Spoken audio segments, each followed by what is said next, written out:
So this is the 9th AIU Symposium, and the theme of this symposium is My Legacy to Future Generations. My name is Dr. Edward Lambert. I'm the host of this symposium, and our next presenter is here. Let me make Katuya. I think you're here. Here you are. Yes, I'm here. Let me hear you. Yes, Hello. I see you. How are you today? I'm good. How are you today? Good. So let everybody know your name and where you're from. All right. My name is Kondwani Katuya. I'm from Malawi, Central Africa. From Malawi. Yes. And so do you want me to share your presentation? Let me try myself to share if I can. If I fail, I'll let you share me. Okay, you just have to have your PowerPoint presentation open and then go down below where you see the share screen button. It's green, and click on that. Sorry? Are you able to see it? Do you see the share screen button down below? Yes. Share screen. When you click on share screen, you should be able to see your presentation open in your computer.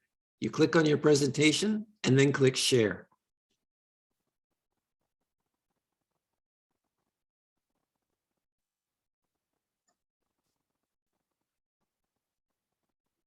How's it going? Do you see it? There you go.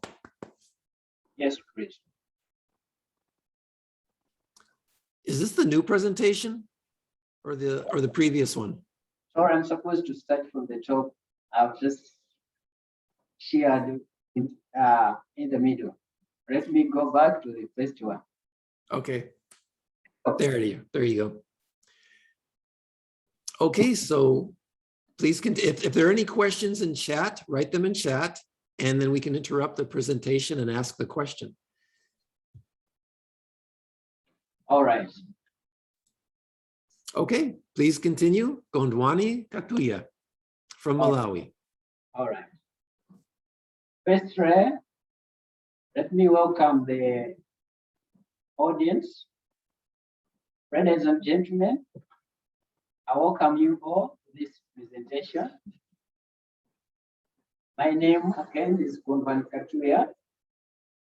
I'm doing my presentation from Malawi, Central Africa.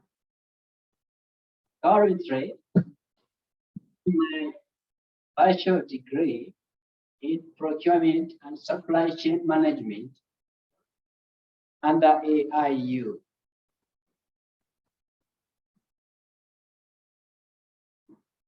My presentation will take 35 to 45.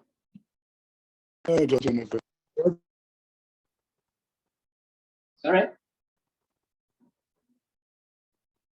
My presentation, I come again. My presentation will take 40 to 45 minutes.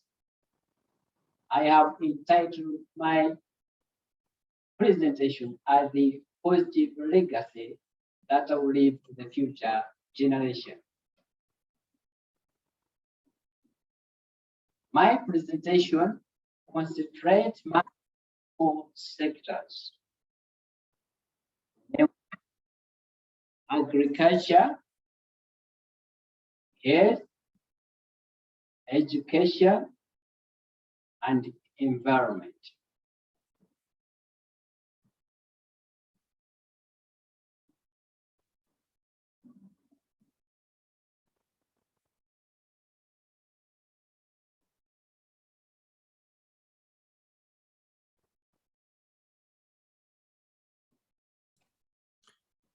Hello.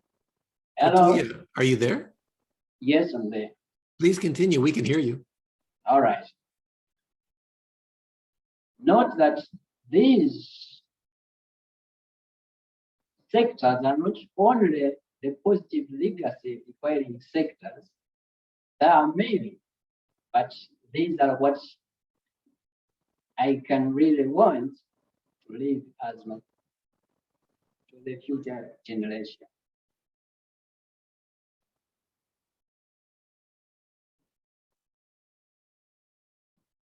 What is legacy?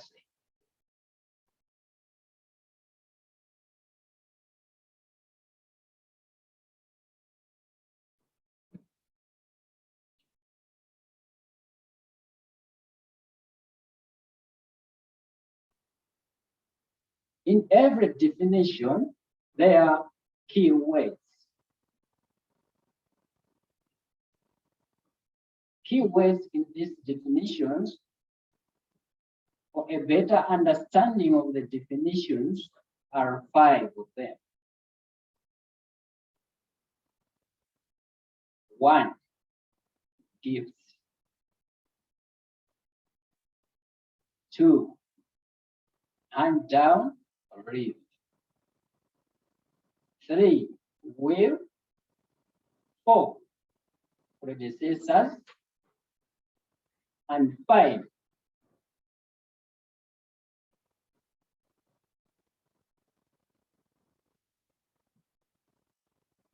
these semantic words are interrelated.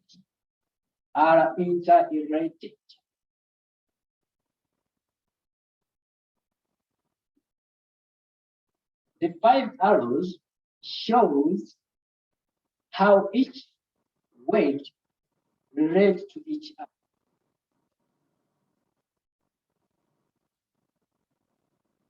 Number 1, desert. This is an individual who lives or hands down the legacy. In this case, I consider myself and yourself as predecessors. What must an individual have?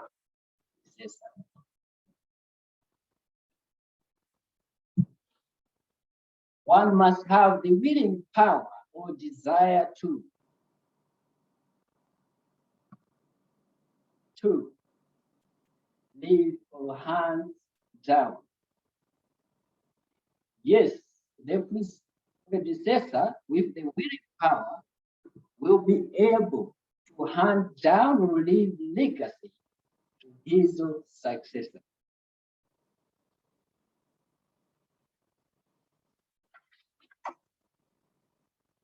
What is he supposed to leave? He is supposed to leave. Is it a gift or inheritance, power or authority, or skills? Gift or empowerment?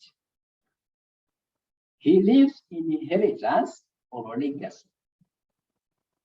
Remember, there is a saying that says, it is not good to give a fish to a child. Rather, teach him or her how to fish.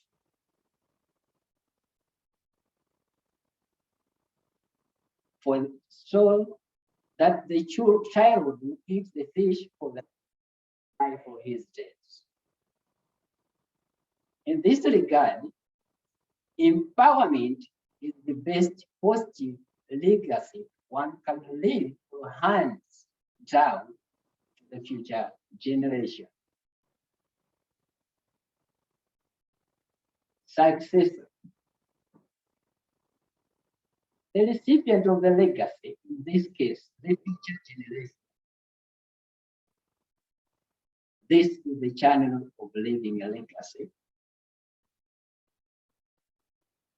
A successor, once becomes a successor, he can also become a predecessor, which shows this is the cycle of leaving the legacy.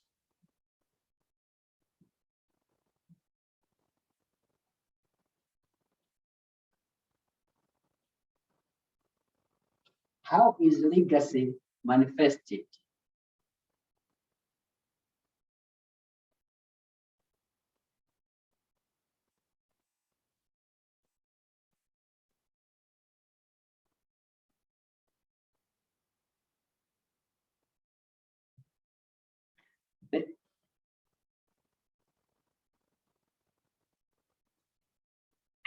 4 sectors, my legacy.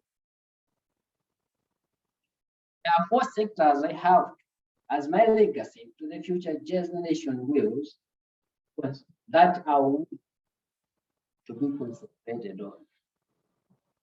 These are agriculture,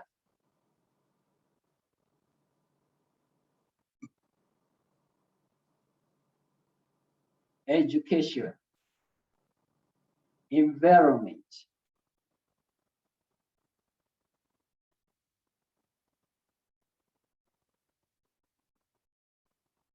how will these 4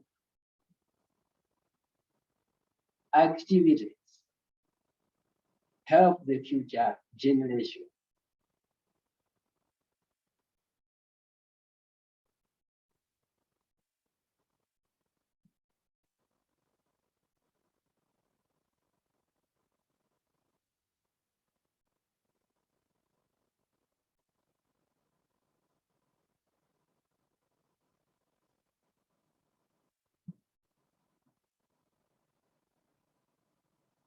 Food sufficiency.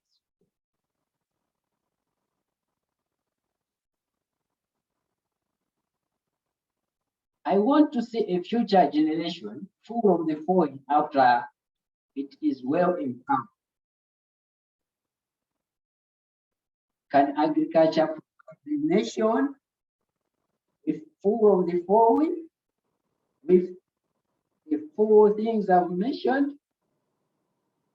Definitely yes. Let me take you back a while. Slide number 8. Food sufficient. Only if my country, Malawi, or this world take the food production from agriculture focused fully, we can have abundant food.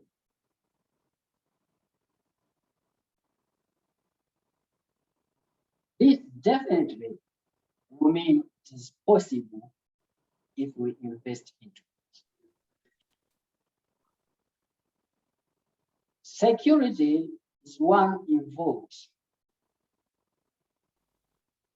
When one wants to secure,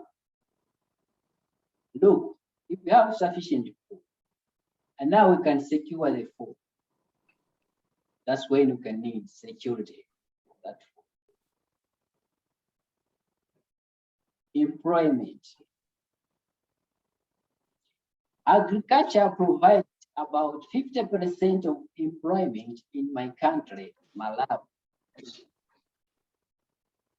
We have numerous people working under this agriculture sector, including my own Minister of Agriculture. Only if agriculture is magnified, well, promoted with all the willing power to hand down the legacy, then employment will be the old stories. Foreign exchange. Agriculture provides a highest known 100% of our foreign exchange. Investing in it massively will capacitate Malawi with well-stemmed foreign exchange. Mind you, my country, agriculture is the one of the most priority area which make our country to generate forex.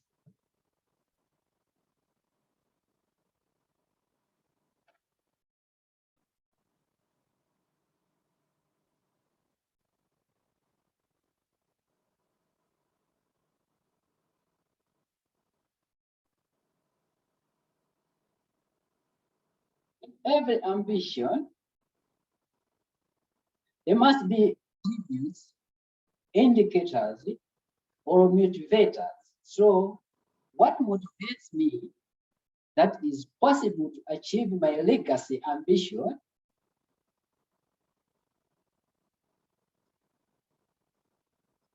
are as follows. Irrigation farming, water for animals, fishing farming.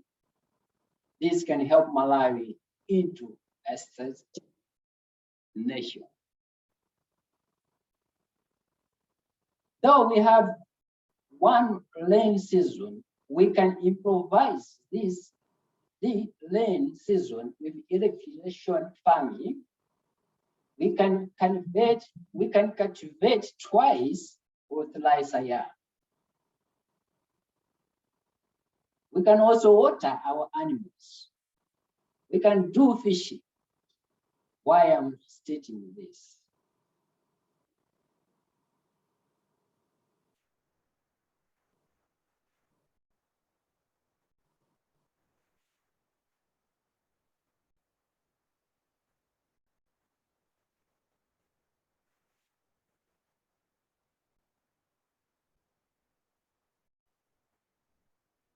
Malawi has lands.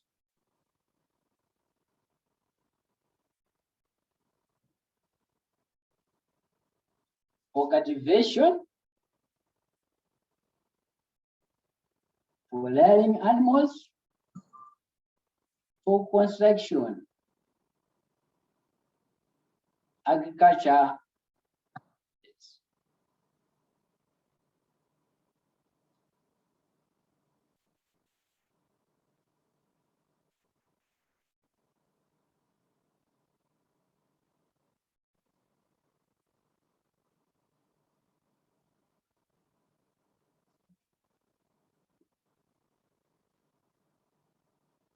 We can see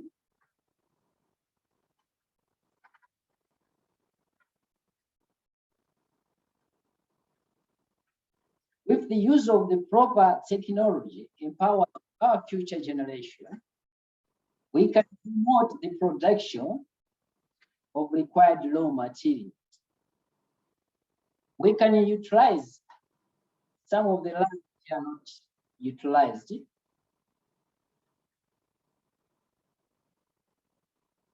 Are there any inspiration? Yes. Let's see the following videos clips while inspiring my ambition agriculture.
Hello, Katuya. We cannot hear the video.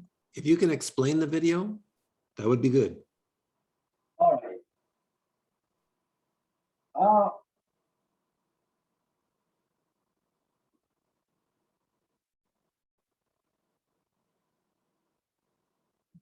this video, is it not a inspirational? This shows how it is possible in this world to our future generations.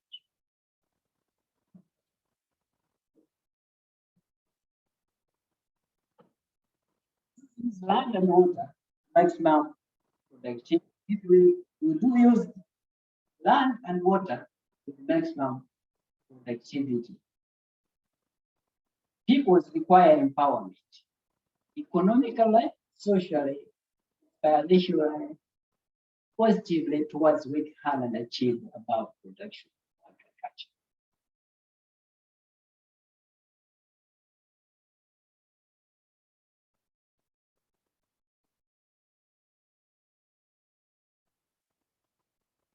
If agriculture is seriously considered, practiced, and funded, it is a national development. Support agriculture sector, make my area of my legacy.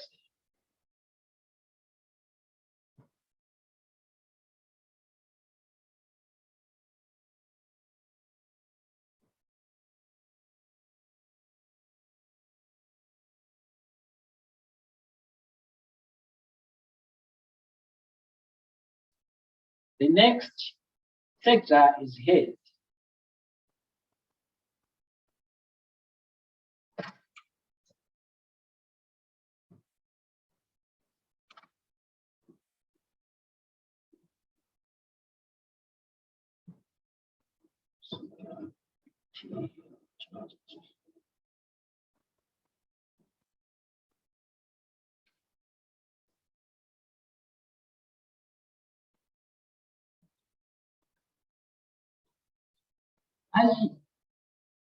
Hello? Hello, we are here. We are listening. All right. We're hearing you. Right. Provide us with the other sector of my legacy, which is health. As you see the sun, as you see the rising sun, know all that this sector this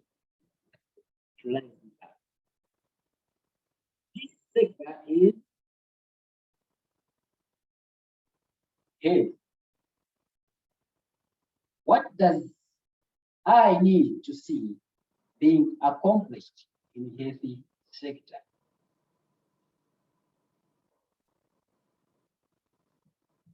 A generation that has easy access to healthy facilities and health. Proper health services, friendly health facilities, and safe abortion centers.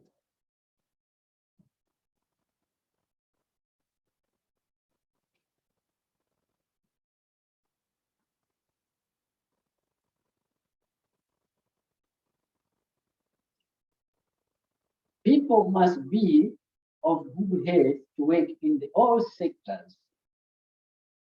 Innovations in the health sector is my area, my legacy.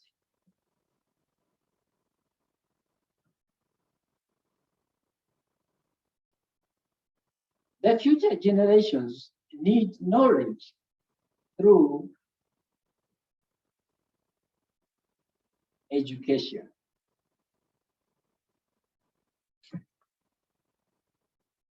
How does education empower humans of the moment? There are many ways, but I pointed out the following interrelated points.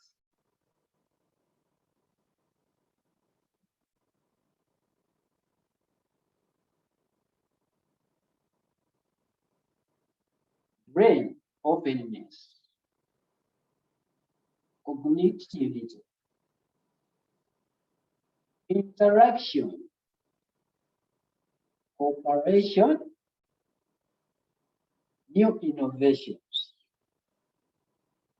Among many more,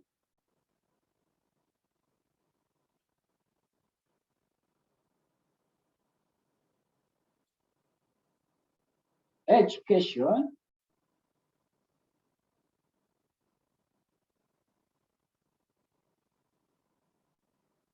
brain openness, cognitivity, interaction, cooperation, innovation.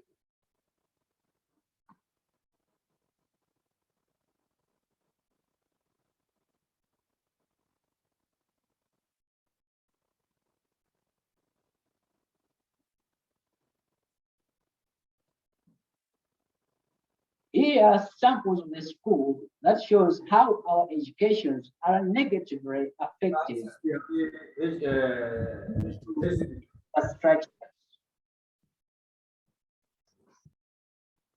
This is one of our primary schools in Malawi, the district known as Deza. That's an inside classroom where learners attend their lessons. These are some of the learners at the school known as Natiswe in Deza.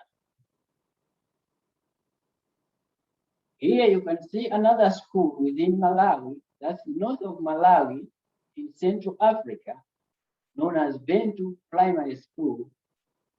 This is a dilapidated school where these learners are learning.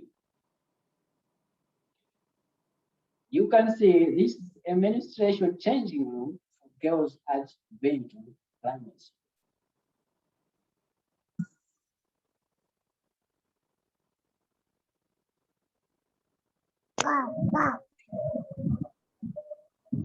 Is the movement investment in education sector in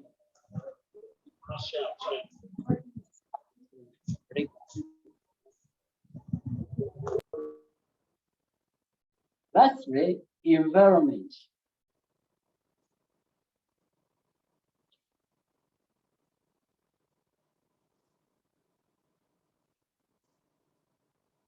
Note that the above sector of my legacy requires also the presence of the following sectors.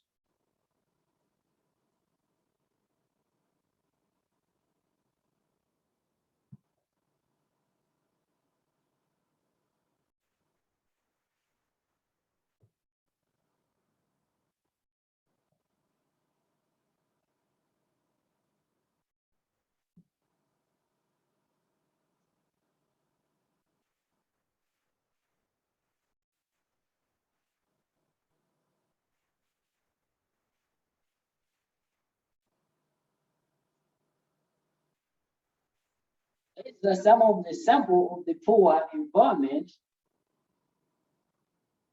These are some of the pictures which show poor environment for foreigners in Malawi.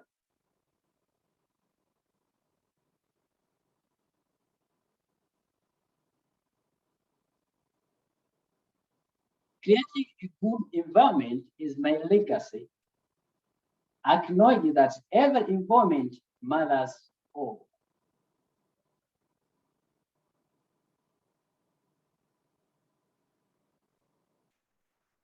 These are interdependent.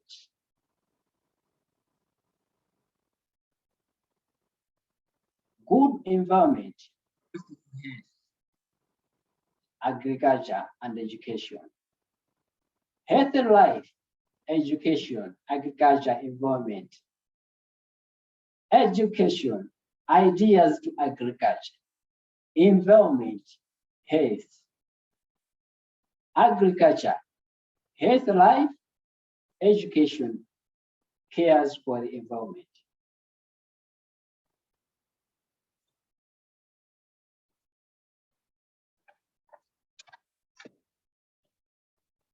This is My vision for the future generation. Agriculture, open a banana farms. Open a banana farms. Environment, train environment protection team to sensitize their community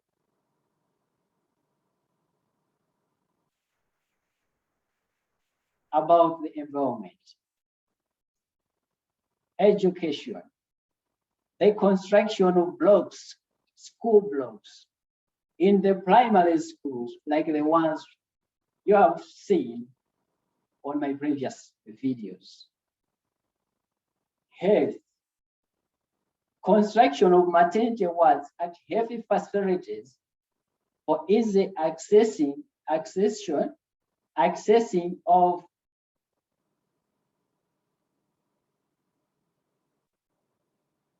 health. However, contributing factors to leave no legacy is greed, lack of willingness, and preparedness. Living a coincidental life leads to leaving nothing to the future generation.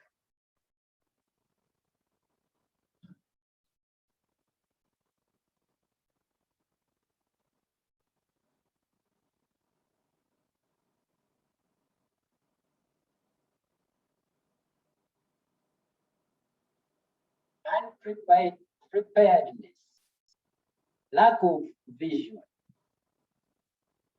laziness, and willingness to empower others,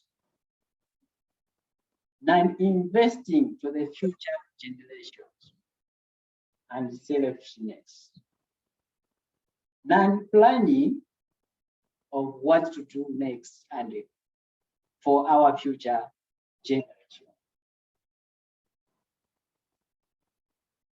If we can only avoid this, then we can be better off. Factors may lead to a regrettable legacy. In conclusion, remember, agriculture, education, health, and environment are national developers. Once again, my name is from Malawi. My visionary legacy started on some of there. Any answer or comment, maybe questions, please. I thank you for your attendance.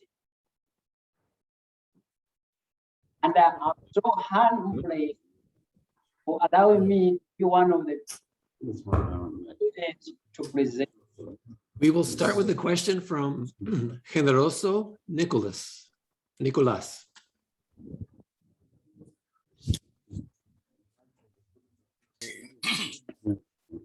Good evening. Thank you very much, the AIU, for inviting me. Can you hear me? Yes, I can hear you.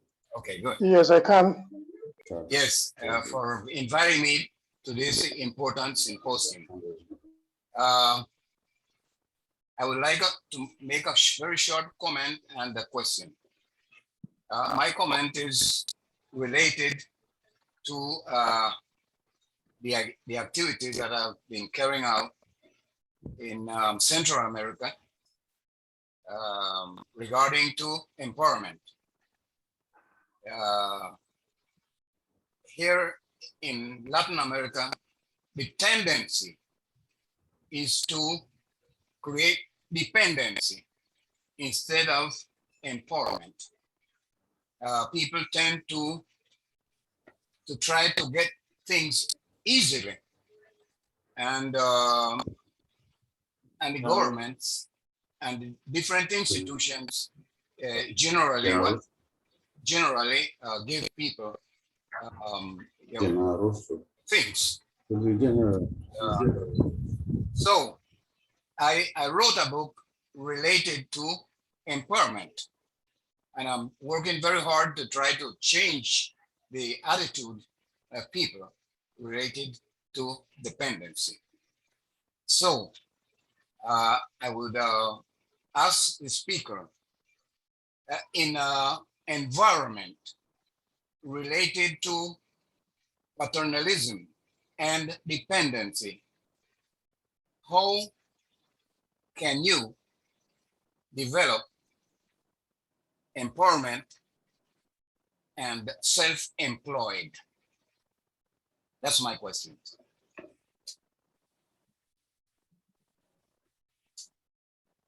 All right.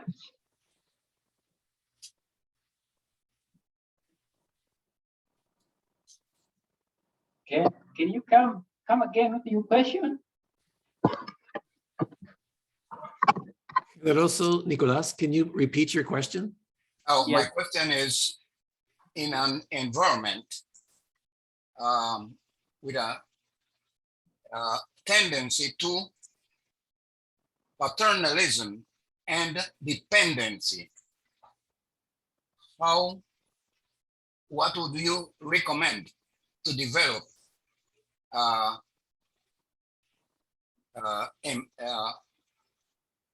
you would call it, empowerment and self-employed? What do you mean by paternalism? That the government tries, the people depend on the government to do everything? Exactly, and some of the private institutions likewise, you know, looking down on people. And that tendency is very strong. So in this type of environment, how can you, what you recommend to develop self-employment and empowerment? Kondwani Katuya, do you understand the question? Yes, please. Okay. One thing, the first one is when we empower people, they will be able to be dependent. Dependent, not dependent. Everybody wants a good environment. So, like you're talking about self-employment. If we invest much in agriculture, people will be able to have more produce. They can employ people to help them how to help them managing their farms.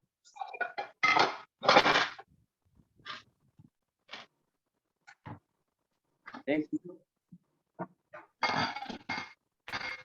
Okay, we'll go on to the next question from Festus Nwokafor. Festus, if you can activate your microphone. Thank you. Festus, go ahead and ask your question or make a comment. Yeah, thank you very much, the presenter. I appreciate your presentation because it's part of the major problem in the third world, especially in Africa. I want to ask a question as it concerns my own country. In the northern part of my own country, there is a lot of activity of terrorism. And this is the region that seems to be the region that fed the whole nation. But right now, as it is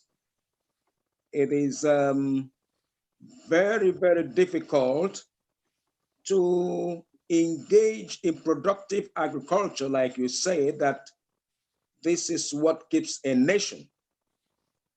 in a situation where the region that understand or have what it takes to produce food for the whole nation is in turmoil because of terrorism, will there be some kind of advice or idea you give on how government can solve that problem?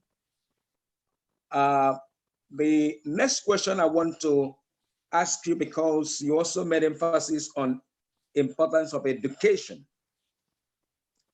I observed that the leaders in my own country do not put enough emphasis on education, especially in the northern part. And part of the conflict and terrorism that is rising in that region is as a result of government, various government, especially the current government, not doing anything about education. In fact, by the culture of a tribe called the Fulanese, there is what they call the Amajari, and that is where a child is grown up, is given something like a plate to go on the street to beg, to be on his own.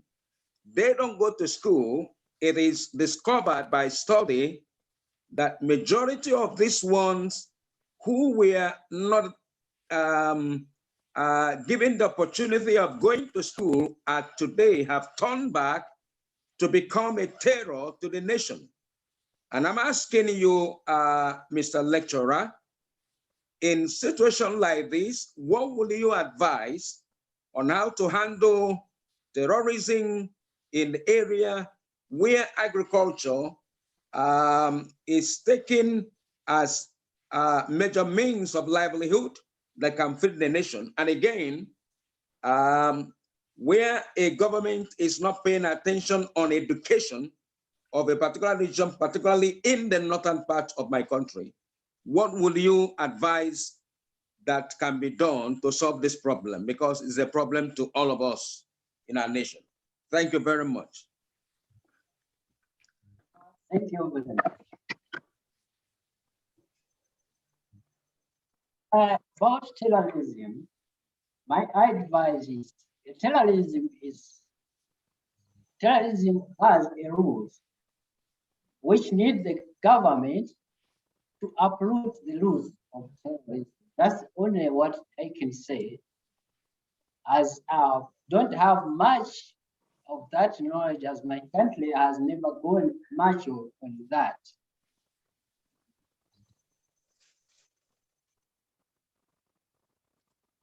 Second question.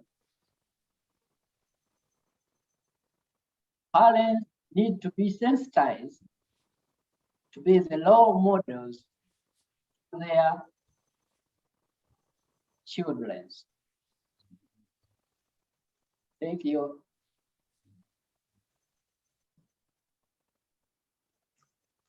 Okay, the next question will go to S. Ramon Cho. S. Ramon Cho. Thank you very much. I hope you can hear me.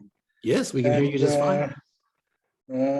Thanks for the presentation from my brother from Malawi. We can identify with a lot of things that he has put forward.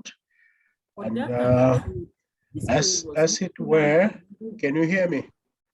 We Yes. can identify with a lot of things that you have presented. And we need to work together to help each other. And we also need to realize that where there seems to be a problem also, there's a nice little package within that problem that will help us to solve a problem. What I'm trying to say there is that we just start start from the, because I could see that some of the structures are made out of the local material. So we could sort of modernize those. We should not even just think of the other brick and mortar stuff. So we could provide privacy using that. But my question really is on the, you mentioned inspirational as one of your pillars that drive your aim to bring changes to Malawi. So I would like you to unbundle it, since we also need it, because my country is a big country and is a water-stressed country. It's not all, because people talk about diamonds, but the diamonds are not forever, because as it were, the economy is not, if you go to other areas like my brother, I think from Nigeria, was saying, you see that some people are really suffering, they, live below the, they need a lot of stuff, So really, I just wanted for you to break down the inspirational side of things so that we can also benchmark with you. Thank you very much. Thank you.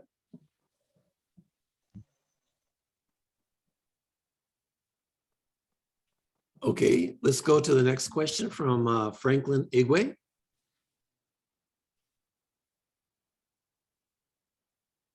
All right, my question goes to us.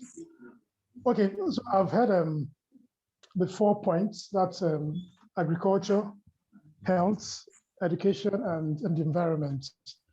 My question is this. Over the years, we've seen interventions from the World Bank, we've seen interventions from the African Development Bank, we've seen interventions from other agencies across the world with respect to health in Africa, education in Africa, environment in Africa, agriculture and all that. My question is this: what can we do differently to ensure that these interventions are sustained and that they meet the desired objectives in Africa? Otherwise, 10 years down the line, 50 years down the line, we'll still keep discussing health, education, agriculture, environment in Africa. So we've seen interventions, we've seen supports from agencies across the world, but the problem still remains. So what can we do differently? Thank you. All right. All that, the thing we can do is, when we receive the support from other donors or World Bank, as you already said, this donor should not use the government, because once they use the government, that's where more of the resources which are supposed to be used for those areas are channeled to other areas instead of areas where those resources were supposed to be used. Thank you.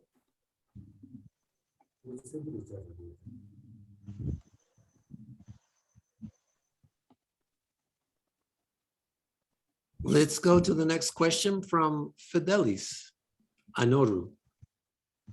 Okay, thank you, Lambert, Dr. Lambert. Thank you, the presenter. I mean, your presentation is thought-provoking.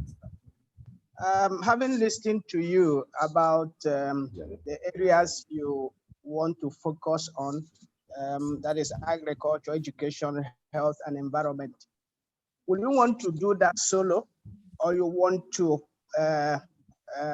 partner with donor agencies or donor countries?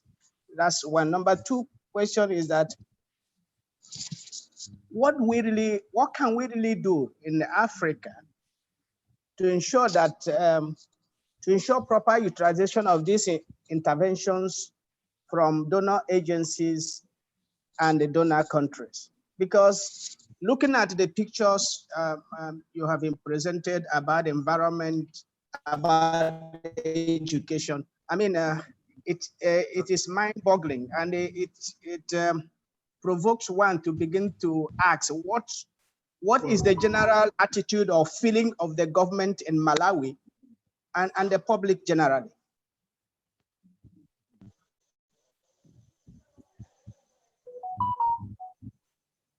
Plenty people have not spoken up.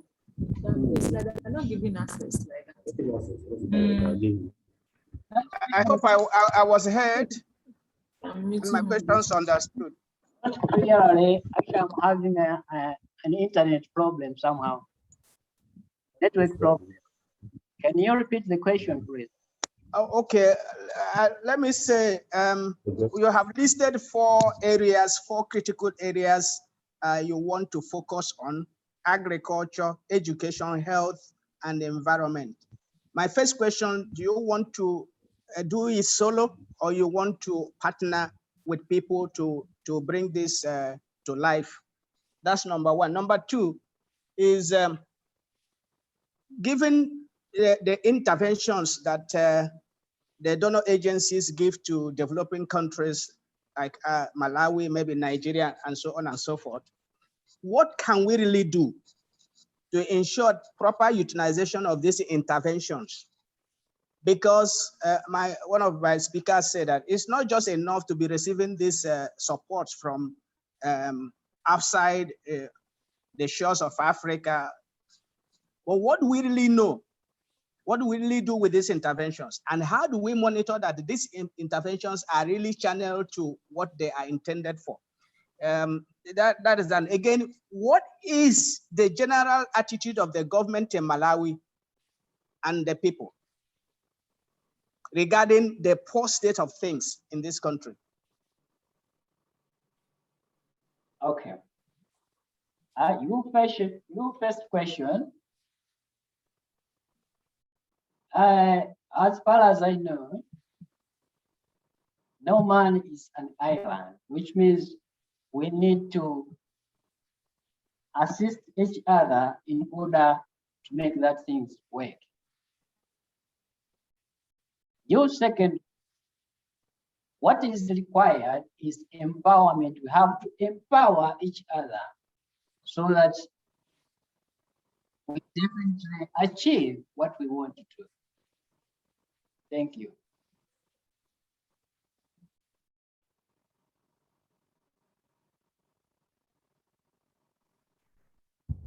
Okay, I think we're getting close to the end of this presentation for the time. Please, I want to ask question. Yeah, who is speaking? What is your name and where are you from? Yeah, Boniface from Nigeria. I can't see yet who is speaking. Who is speaking? That's it.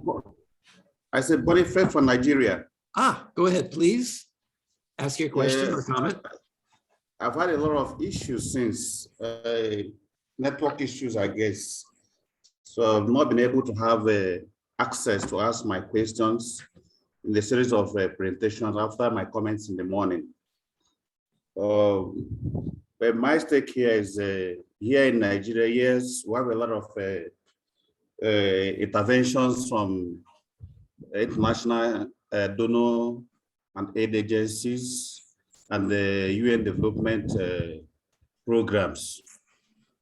Insecurity is a challenge not only to us here in Nigeria, but also all of us in the Sahel region. And to say that the government is not doing anything about it is not correct.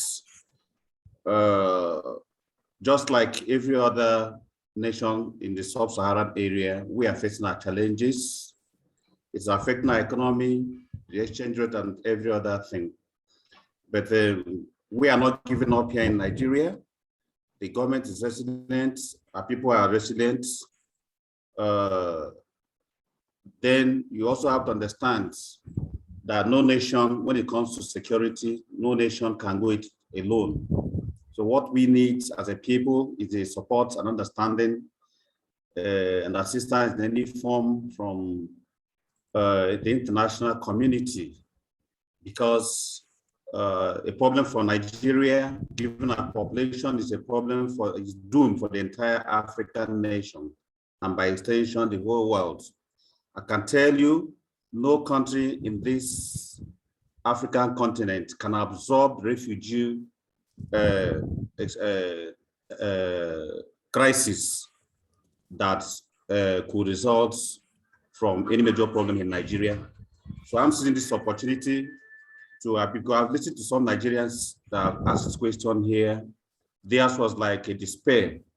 I'm asking them not to lose hope, rather to believe in the ability of their home government to address the situation, and also use this platform to extend the desire of this nation for any form of assistance, understanding, and cooperation to help us come out of this problem, so that not only this nation, but also the entire African continent will be spared the agony of refugee crisis emanating from Nigeria. Thank you very much.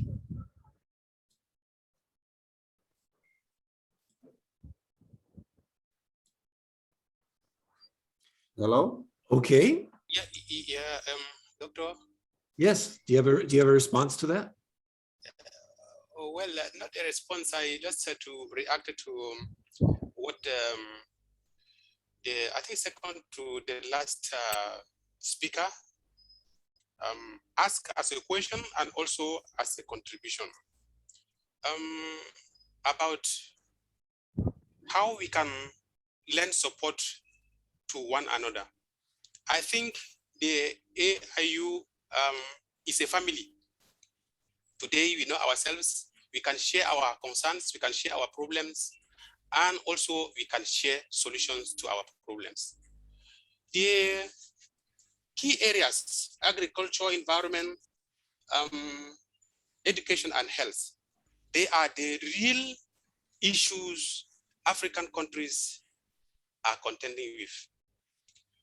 Now, if any of us in this very big family, AIU family, is having a project, an NGO, or a program, and he knows that he does not have the resources to handle it alone, he can put a call to Dr. Lampert, who can connect him to other members of this family, AIU family, and we can team up to help one another.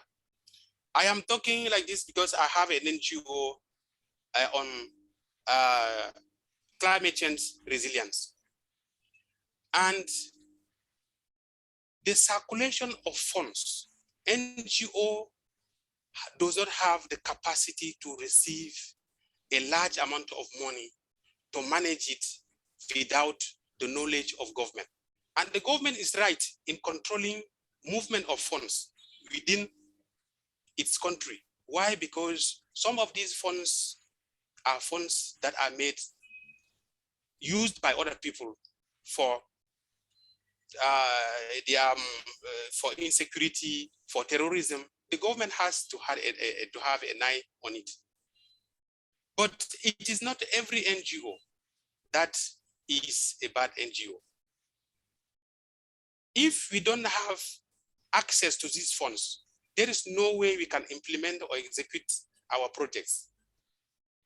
So we should find a way of approaching governments to allow NGOs to receive funds and implement projects that will have positive impact on the populations. As we have said, for years, since independence, African countries have been receiving money, funds, big amounts of money, but we don't have anything to show for it. Why? Because some of these funds are kept aside for campaign, political campaigns. Some of these funds are diverted for private use. I think NGOs could be a solution to the fund management for projects that can have real impact on the populations. But how can we have that trust?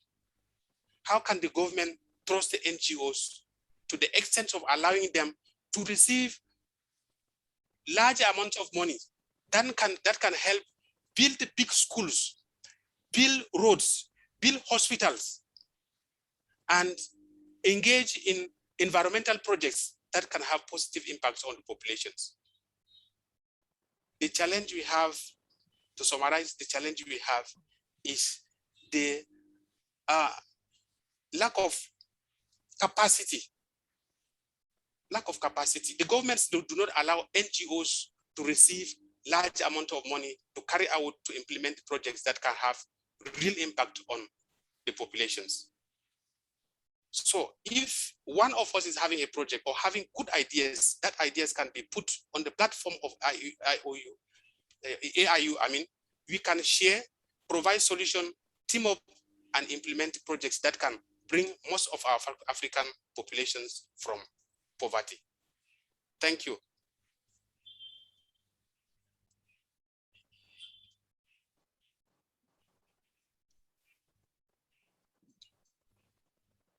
Do we have any response to that? Any response? John Gamuzi, do you have your hand up? Are you ready to talk? John Gamuzi?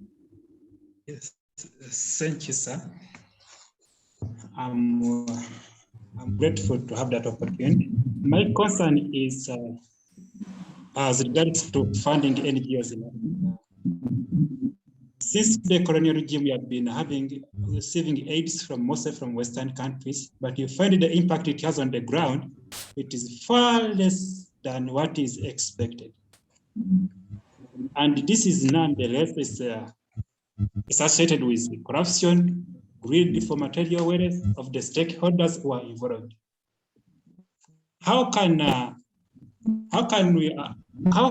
What solution would be the best way to streamline to ensure that the beneficiaries really get the actual aid received from Western donors?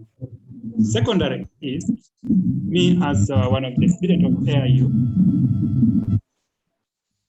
we always have a challenge when it comes back to our country where we come from, like from as a researcher, of how to, when it comes to getting funding for our research work or our funding in the initial beginning, it's quite hard.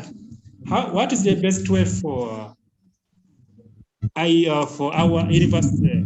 How can our university help us to have, is there a way our university can help us to have a beginning point? Or can we have something to be, you as the university to, as a kickstart for us so that we can start from there to, as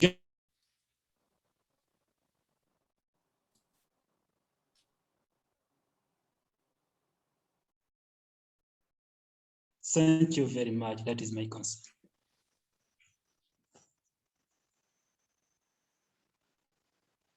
Hello, doctor.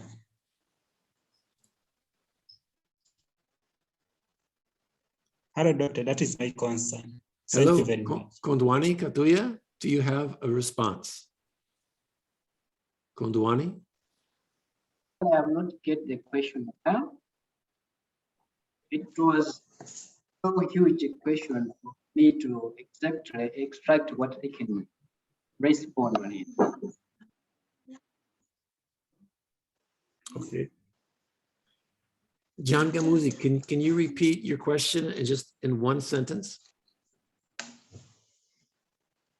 My concerns are, as the previous speaker, what has been concerning you, my predecessor who has been talking, is that we, since the colonial regime, African countries have been receiving donation to us in form for developing the common person.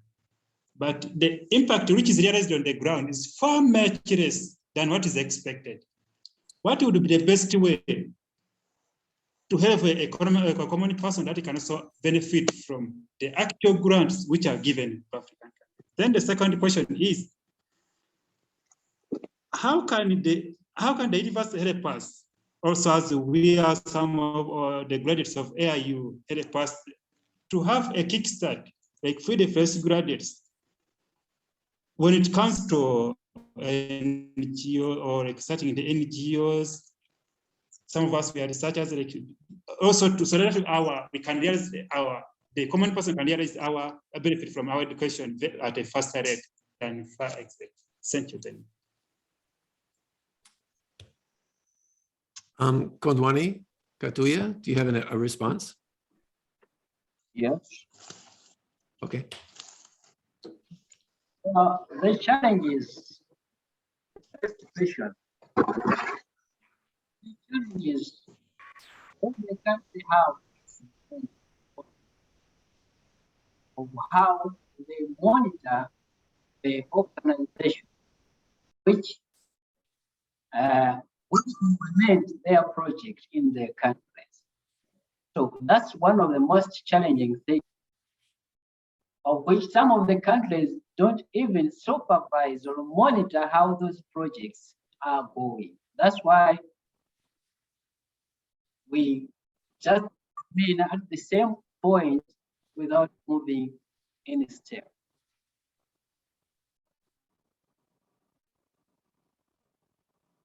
However,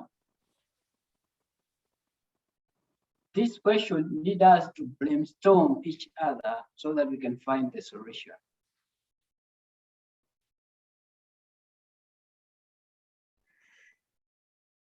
Thank you.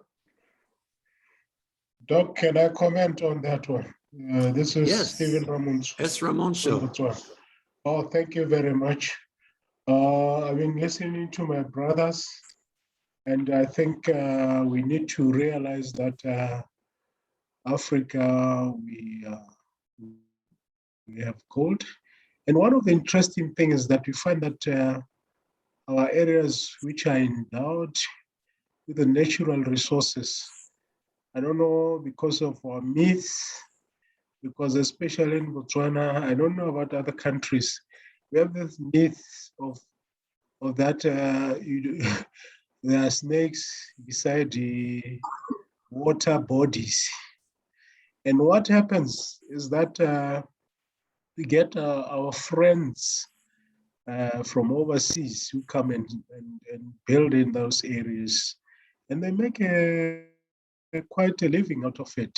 So what I'm trying to say here in short is that as Africans, we need also to somehow brand our areas, because like I said, it's so interesting, the hypothesis, like my brother from Nigeria was saying, that areas that are endowed with natural resources are like a disaster to us, or people in that area find them suffering. So we need to change, and because already donors have their fatigue, like my brother was saying, we've been for so many years depending on donors, and we seem not to get much from it. So we need to change as professionals and utilize the platform of AIU to really network and help each other so that we can move forward our different countries, because it's so pathetic and it's disheartening to see that situation. So we need really to think about it, try to collaborate on that, because you find that in Malawi, there are a lot of bananas, but in Botswana, we don't have bananas, we've got beef. So why can't we just set up so that you exchange all these things?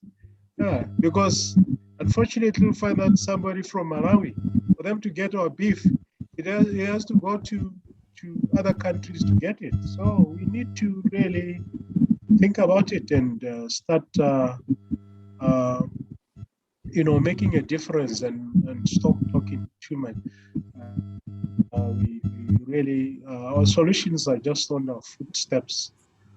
Yeah, because Because again, what is very interesting is that now we've got people, our friends from overseas, coming to Africa because they are obviously because we have raw material. So we need to think about this and then, maybe benchmark with Rwanda, see what is happening. Because the Rwandans, if they can change it, then we can all change it. Thank you very much, sir. I hope I'm not politicking. Thank you very much. That's all part of leaving legacies.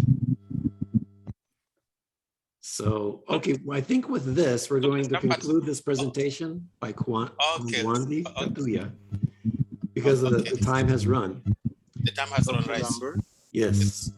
And so, Kondwani Katuya, do you have any more words to say? Dr. Lambert, I wonder if you would crave my indulgence. Andrew Hicks, are you talking? Yes. Please, do you have a question or a comment? Yes, I have both a comment and a question. Thank you very much for, again, the opportunity to share. And again, I want to acknowledge that I'm from Guyana, a country on the mainland of South America, but culturally located in the Caribbean. And in my country, we identify with lots of the challenges that our colleagues in Africa have presented as part of their observations and their contributions to our dialogue. But I want to say quickly that I heard Michael, I think it's Odi, who expressed the opinion. I'm sorry if I got your name wrong. Yeah, Michel Haman Audi, yes. Michel Haman Audi, yes. Audi, yes. Pleasure, sir. I've heard the expression of the view that many of the NGOs are lacking capacity. And in some ways, I want to disagree. I believe that when we interrogate the issues that you've presented, I think it falls more within excessive bureaucratic control at the level of central governments. And I think one way to enhance our legacy is to advocate for law reform and fiscal reform that will promote incentives to the private sector, that will enhance prevailing capacities of our NGOs, so that international agencies, as well as local private sector organizations, in particular, rather than sending all of their funding to government, can directly invest in the work of our NGOs. I think that is what is really necessary, because there is too much control at the level of the state. And because of that, we find a very limiting and inhibiting the true capacity of our NGOs. And so I would say that it is better to advocate for social and legal reforms that will allow international communities as well as local private sector agencies to contribute to these development initiatives. I also believe that part of the problem in terms of treating with our agricultural challenges is that our countries emphasize too much on raw material trading in primary products, primary produce. The time has come when we need to invest in value-added production so that we can use such systems as canning and other forms of packaging in order to preserve and to supply, and in the process that will contribute to our economic advancement, as well as product or sustaining local production, and in generating increased income, particularly in the field of agriculture. And we also have to focus on diversifying. For too long, we have embraced this monocultural agricultural approach, the plantation type of agriculture, focusing on one crop. And I think we have to focus on diversifying our agricultural base, our agricultural economies, and moving towards value production. However, to achieve that, we also need to advocate for lower energy cost, because if we want to talk about value-added production, then we need to focus on advocating that governments invest in renewable energy, cheap energy, so that we can enhance production. Having said that, I would want to ask the question to the presenter: how does the private sector respond to, what is the attitude of the private sector in his country to the development initiatives that he has highlighted as part of his presentation?